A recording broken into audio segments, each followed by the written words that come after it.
Si James Yap ng hold departure order laban sa ex-wife niyang si Chris Aquino. Yan ay para pigilan ang plano ni Chris na magbakasyon sa ibang bansa, kasama ang anak nilang si Bimbi.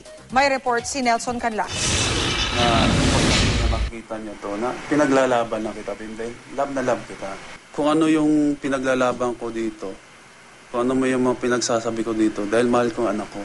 Bunsod ng temporary protection order na hiniling at pinayagan ng korte pabor kay Chris Aquino at sa kanyang anak na si James Yap Jr.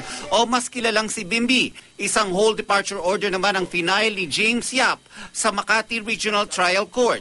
Plano kasi ng mag-ina na magbakasyon sa Paris ngayong weekend hanggang sa Semana Santa. This is not a James versus Chris. This is about the father just wanting to exercise his rights of visitation under the law. Ayon sa abogado ni Chris na si Attorney Frank Chavez, dapat daw ay maintindihan ni James na siya ang kino-question ngayon. First, because this is not a criminal case. A court issues a whole departure order only against an accused where there are indications that he is a flight risk. This is not a criminal case. And Mr. Yap should be reminded that the petitioner here is Chris, and he is the respondent.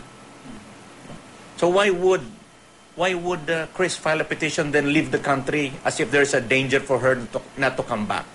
Bakit daw niya pipigilan na magbakasyon ng anak? Gayong hindi naman pala niya ito makikita ng 30 araw dahil na rin sa TPO. The purpose of this trip is to fulfill the promise of Chris to her son that this summer vacation, she will bring him to Paris to go to Disneyland.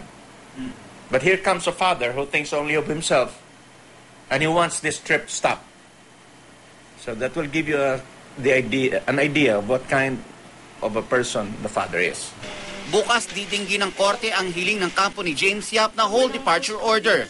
Nelson Canlas, Nakatutok, 24 Oras.